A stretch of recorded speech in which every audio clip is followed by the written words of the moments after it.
Good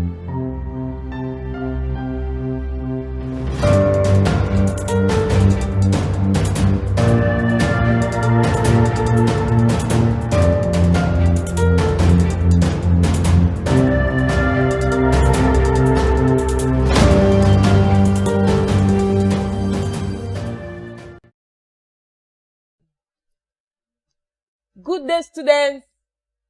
How are you? How have you been? And how are you doing? I hope you're doing great. I hope you're keeping safe, staying safe. And like I will always tell you, I hope you're praying. We are trusting God that all of us will come out of this pandemic alive. And of course, I can't wait to have you back in school. I miss you all. Okay. It's still me, Mrs. Ruth. Faithful. All right, in our last lesson, I taught you Universal Declaration of Human Rights, and I told you that as a continuation of that lesson, that we will be learning the responsibilities and roles of individuals, groups, and the government in promoting Universal Declaration of Human Rights. But because of time, you know, we are rushing to meet up with our third term scheme. I want you to read up that in your on your own. You can read that up from your textbook. You know, read that up. Part of my test and part of my assessment will come from there. So don't take that for granted. Read it up. Because of time, I would want us to rush. So I will be starting a new topic today so that we can run.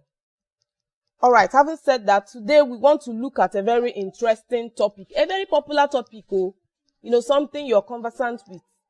But we're going to be looking at it closely today. And that topic is cultism. Everybody say cultism. Yes, cultism. I know this is not the first time you're hearing the word cultism. Destiny, I know you've heard the word cultism before. Yes. In movies, you hear stories of cult groups in universities. They did this, they killed this person, they did this. I know you're conversant with this word, cultism. So today we want to look at cultism. I know you're wondering, Auntie, why cultism? Do you want us to be cultists? No. I'm only trying to make you know what this thing is so that you not out of curiosity say, let me try. There's nothing there because very soon, all of you will enter the higher institution. And funny enough, cultism is even in our secondary schools today. So what are we talking about? So it's for you to know what it is all about so that you don't out of adventure, you know, try it out. There's nothing to try out. So that's why it's good for you to know.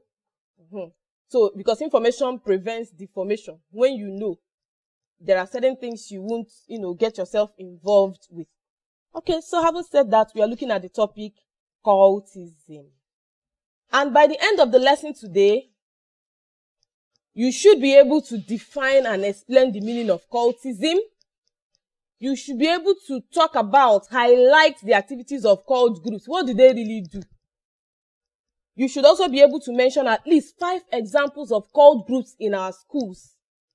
You should also be able to discuss the origin of cultism in Nigeria. And you should be able to also state the causes or reasons for establishing and joining cult groups. You will also explain consequences of cultism and also discuss at least 5 preventive measures that can be taken against cultism. All right, now, having said that, let's get into the lesson for the day. What is cultism? Cultism can be defined as a ritual practice by a group of people whose membership, admission, policy, and initiation formalities, as well as their modes of operation, are done in secret and kept secret. I repeat, cultism can be defined as a ritual practice by a group of people whose membership, admission, policy, and initiation formalities, as well as their modes of operation, are done in secret and kept secret. So that is what cultism is. It's a ritual practice by a group of people whose membership, admission, policy, and initiation formalities, as well as their modes of operation, are done in secret and kept what? Secret. That is why in Igbo we call it Otunzuzo. Their activities are done in the secret and known to their members. That's why sometimes they take oaths and pledge allegiance of, secrecy. That if you disclose our activities, if you disclose what we do here, you will be killed. Sometimes that's the kind of threat they give their members. The activities are kept. It's more like a religious sect. But it's not the worship of God, as in religion. But they involve themselves in certain ritual practices that are unconventional, that are harmful to the society, that are not good for the well-being of the members of society, because they involve in things like rape, killing, drug, name them. In the course of our lesson, you will see some of the things they do. And their activities are kept what? Secret. They do it in the secret. And they are kept what? Secret. That's cultism. So that cultism here is the practice, the act, the act. When you hear secret cult, you're talking about the body of people that are involved in this practice of cultism. So why cultism is a practice, secret cult is the body, the organization. But two of them are still talking about what? The same thing. You can also define cultism as the practice of small group of people. Don't forget the word practice. Anytime you're defining cultism, put that word practice. It's the practice that is the cultism. Secret cults are the organizations that are involved in cultism. Okay. You can also define cultism as the practice of small group of people which deviates from the norms and expected patterns of behavior of a particular society. I go again. You can also define cultism as the practice of small group of people which deviates from the norms and expected patterns. When we say norms, we're talking about ways of doing things, acceptable ways of doing things in a society, and expected patterns of behavior of a particular society. You know that there are patterns of behavior that are expected of members of a society. When we learn values, we have societal values, and we say that societal values are those, behavior. They are those ideals, principles, beliefs that are cherished by a society and expected from its members. So, cultism is that practice by a group of people that deviates from that acceptable way or pattern of behavior of a particular society. That's why I said initially they do unconventional things that are not welcomed or acceptable in the society. Okay, having said that, let's look at how you can define secret cult, in case you're asked to define secret cult. Secret cults, on the other hand, can be defined as organizations whose activities are known to members only. As simple as that. I want to keep it simple. So, why secret cults are the organizations or the body of people? Cultism is their practice, what they do. So it's as simple as that. But all of them are still talking about a group of people that are involved in ritual practices, best known to them. And they also do it in the secret. All right. Let's go ahead. Destin, I hope you don't have any question. Frederick Hope, I hope you're following. What's that his name? Yes, you. I hope you're following. All right.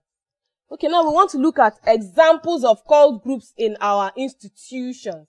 There are so many cult groups. I know if I ask you to start mentioning now, you mention the ones you've heard in Nollywood movies, Okay, so we have a lot of them. We have the Sea Dog Confraternity, also known as Pirates. This was the very first cultic group or secret cult that came into being in Nigeria. We'll talk about that later. We have the Buccaneers Association of Nigeria. I know you've heard this one because I've heard them in movies too. We have the Black Berets or Tutu. We have the Scorpions. We have the Black Cat. So many of them. It's not something very good to cram, so I won't give you a lot of them, but just these are some of the examples of cult groups we have. We also have some of them that are exclusive for females, for ladies, for girls. We have the Daughters of Jezebel. We have Supreme Daughters of Medusa. We have the Dirty Virgins. We have the Fine Girls. So many of them, like I said, it's not a good thing to cram or to memorize. So I won't go further, But these are some of the examples of cult groups we have in our higher institutions and even in our secondary school, because somebody told me that they started having, what do you call them, branches, extension, even in secondary schools. But I know it's not in our school. Yes, it's not here. We even have river angels, black angels. These ones are female cults, and so many of them. Now, what do they do in these cult groups? What do they do? Because that is what makes you, your curiosity makes you want to go and find out. They don't do anything fanciful. They don't do anything beautiful. Everything they do is headed towards destruction. There's nothing beautiful about what they do. They do things like torturing, flogging, stripping to pants, and making destructive cuts. During initiation now, if they want to take in a new member, a new intake, they inflict some injuries. They do. I've heard stories of people that were buried inside a, what do they call it? A coffin. Yes, as part of the initiation process. They bury you there for some time. You drink blood. You drink this one. So they don't do anything fanciful. They torture you, bring out your blood, you test it as part of the initiation process. They drink alcohol. That's part of the things they do. Drinking of alcohol and smoking of hard drugs, drug abuse. That's what they do. I am telling you now. That is what they do. So there's nothing fanciful. There's nothing to go and find out. When they will tell you good things, no, this is just what they do. They drink human blood, feces, urine. That's what they do. And I know that's not the kind of, you don't want to reduce yourself to such, to an animal. Shebi is dog that eats feces. I know you wouldn't want to reduce yourself to such. They involve in nocturnal or night meeting in odd places like cemeteries, forests, valleys, hills, uncompleted building, rooftops, rivers, and so on and so forth. This is part of things they do. Another thing they do is painting the faces of new members, dressing in frightening clothes. You know, they have their dress codes. Some of they have a way they dress, and you'll be able to recognize or identify that this person belongs to this group or that group. Okay. So now there are so many things, so many activities. They involve themselves in in the use of arms and ammunition like guns. They use it illegally. Yes. They kill, they rape, they do all manner of evil things that when they are caught, you know what that means. Of course, if you kill and you're caught, you just ended your life, because it's a capital offense, and capital offense attracts capital punishment, and capital punishment is death. Either way, by hanging, by firing squad, by drowning, anyhow they want to kill you. But and I know that's not how you want to end your beautiful life. So they do a lot of things, but that's where I'll stop for now. You can find out. You can go and find out other things they do. So that you know it. And when somebody says it's a lie, you people don't do anything good there. All right. We want to look at origin of cultism. I'm going to give you a brief, straight to the point, origin of cultism that you will always remember, that will always be handy. Now, cultism in Nigeria, cultism has existed in different countries and cultures for a long time. The Western and the Eastern Europe, America, the Middle East, and most African countries have had more cases of secret cults than we've even had here. But before now, the members of secret cults engage in humanitarian services. It was just like all these social clubs where people come to have a sense of belonging. You belong to a place. When you have an issue, you're sick, they take care of you. You have a problem, they care for you. That was the mindset. The secret cults looked after their members during sicknesses and old age. They helped other members of the society like the orphans, the needy, and the handicapped. That was the idea, behind instituting secret cults before now, before, the youth and children of nowadays went hellwire. Okay, now in Nigeria, the first secret cult that existed was called the Pirate Confraternity, also known as the Sea Dogs. I think it came into existence in the 1950s. I think 1952 precisely, in the University of Ibadan. Professor Wole Soyinka, I know you're conversant with this name. a very renowned writer in Nigeria. Okay, and 7 other people, 7 other men formed it. Now, their aim of forming that pirate confraternity was to elevate the social life of students in University of Ibadan then. You know, it was a kind of movement to help students imbibe discipline, imbibe the right patterns of behavior, the right attitude as future leaders of Nigeria. You know, remember 1950 was the time of colonial rule.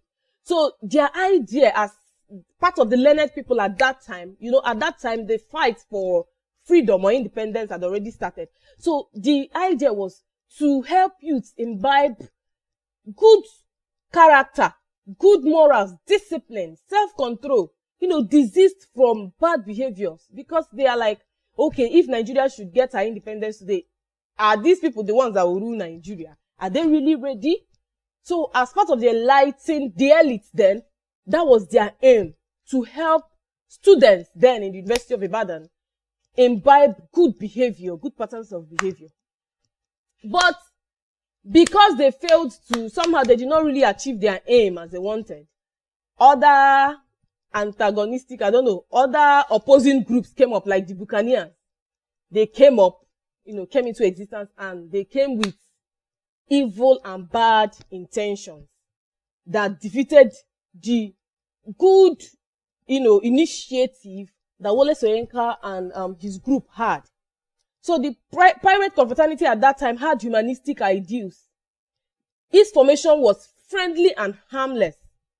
Its ideals were based on social justice, fairness, and to correct social ills of the society. That was what they set out with at first.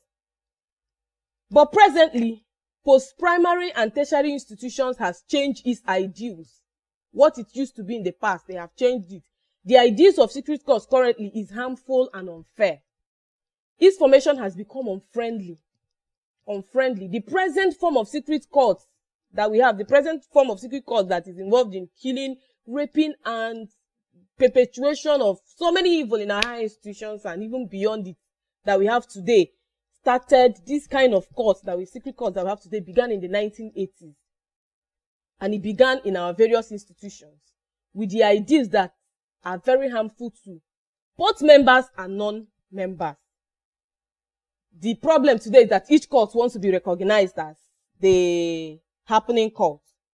Each court wants to be seen as the most powerful, most feared, and most respected. And as a result of that, you see them, they involve themselves in a lot of things. I've been saying them, they kill, they rape, they cause confusion and tension in our institutions, particularly in our higher institutions. Even though I know they've started having extensions in secondary schools. Okay, so that's the little or brief origin of cultism, worldview, and Nigeria especially. Now, like I said before, I want to bring out the points from the little story I told you. The reasons for establishing cults, reasons why the cult idea came into being in the first place, was to fight against colonialism. The desire for brotherhood, like this feeling of belonging together. The feeling of, you know, belonging to a group that can come to your aid when you're in problem. That's why people belong to village meetings today, church meetings, and some other things people involve themselves in. Okay? They fight to fight against injustice. That was also one of the reasons why the idea of establishing cults started in the first place. To assert supremacy, for preservation of culture, yes, for preservation of especially the Aye confraternity, EIYE, as you can see on the screen. The aim of this cult group is just to preserve the Yoruba culture, the Yoruba way of doing things, dressing, and way of life. Then good performance in academics. Okay, so these were some of the reasons why cults were set up in the first place. Now, reasons students join cults today. Presently, why do students join cults? Students join cults for search for security. Search for security. You feel maybe if you enter the higher institution and you get some threats, You feel that, okay, if I join a secret cult now, they will protect me. They will help me fight and win and all of that. But it is not worth it. It's not worth risking your life for. Another reason students join cults is search for social identity, the sense to feel like you belong, you're part of the happening people and happening babes and guys on campus. It's not worth it. Your life is more precious than happening on campus. That's not why you were sent to school. Another one is peer group influence. If you surround, like the Bible said, if what do you call it? Bad company corrupts good manners. If you surround yourself with negative people, automatically, very soon, one day, you become a negative person. If your friends are people that drink, very soon, one day, you will test one bottle. So surround yourself with the right friends so that they will not pressure you into doing what you will not like or what will destroy you. I will rush to protect evil habits acquired from home, disorganized homes, for success in academics, negative influence of social media, frustration from parents and teachers, position seeking, popularity, false impression and ignorance. These are fear and timidity, curiosity, injustice, get rich quick syndrome, coercion, intimidation, extortion, low self-esteem, inferiority complex. All these things are the reasons why students join cultism. Now, I want to go straight to the consequences of cultism. What are the consequences of cultism? Number one is breakdown of law and order. And of course, this one affects the society. When students are involved in cultism, they tend to go against, involve themselves in crime, do things that are what? Against the law. And you know what it means. You also stand the chance of facing the consequences of breaking the law. Violence and social instability, disorientation of societal values, disruption of academic success. There's no way a student who is a cultist can do well in academics. You're already distracted. You already have divided attention. There's no way you can succeed in your academics. So that's part of the consequences. Premature death of youths who are both cult members and innocent victims. When cults, involved in their fights and their violent tendencies, sometimes innocent people die. Innocent victims die. People that don't even know, that are not part of the cult groups, they die. I don't have time. I would have shared some stories with you, my own experience. But premature death of youths who are both cult members and the ones that are innocent victims is one of the consequences of cultism. Another one is drug addiction and related health problems. Drug addiction is one of the characteristics of cultists. They take drugs and that helps them, to do some of the evil they do. Okay, and the health, we've already done drug abuse. So the health effect of drug abuse or drug addiction. All right, so this is one of the consequences of cultism. Another one is embarrassment for families and parents. Imagine how your parents will feel to hear that his or her child, that he or she is sent to school, even your parents, both of them, not even, has become a cultist. You know what that means? It's embarrassing. Bad image for the individuals, families, society, spiritual problems, because some of these cult groups go extra miles. They go for powers. They go beyond, the physical. They do some, like we said, ritual activities, diabolic things that affect them. After what we'll be talking about will now be deliverance and how to pray you out of things you have gotten yourself in. They take oaths. They involve themselves in covenants. They do some wrong things that affects them. And if care is not taken, if God does not help you, your life and your destiny will be cut short because of what you involved yourself in. Then it destroys the future of the youth unless God comes to your rescue. So many consequences. It leads youth to doing so many things, committing murder and other crimes like armed robbery, kidnapping, and so forth, and so on and so forth. Now, quickly, let's rush straight to the preventive measures against cultism. How can we prevent cultism? You're going to brainstorm and tell me some, but I just want to give you few. One, Parents should pay attention to their children's upbringing and educate them properly on acceptable standards of behavior. Everything boils down to the home. Everything boils down to parents. Parents should take this God-given responsibility of parenting serious, because I believe that when students imbibe the right behaviors, the right habits, just like the Bible will say, train up a child in the way he should go, and when he's old, he will not depart from it. So parents should help children go the right path. Secondly, students should be encouraged to join religious groups and develop the fear of God. Educational institutions and the government should make stiffer laws against cultism. Yes, laws that have teeth. Not the one that if you have connection, they will bribe and you will come out. No. They should make stiffer laws and set up institutions, set up law enforcement agencies that will, enforce those laws to ensure that anybody involved in cultism goes down for it. Whatever the punishment is, the person is, no matter who you are or whose you are, you go down for whatever, punishment that is due for cultism and cultists. Another one is civil society groups should embark on advocacy. Civil society talks about non-governmental organizations. They should sensitize the people. They should educate, enlighten young people on this issue of cultism. Tell them there's nothing there like I'm doing. That's why they made it part of your top part of your scheme in civic education. Because one of the reasons that makes students join cult is curiosity. Or when they tell you there is something good there, you go and join. No. So when you're sensitized, when you know that there's nothing there, that one is the path to destruction. Yes, you will now, counsel yourself. Even when such offers come, or when you have such situations, you cannot give into it because you already know that, I don't want to die just like that or destroy my life. Another one is that the social media should be encouraged to project programs against cultism among growing youth. They should project programs, create programs, events, that are against cultism, that opens the eyes of students on this evil and its consequences. Now we want to look at government policies on cultism. It's good you memorize this. It's 2014 WAEC question.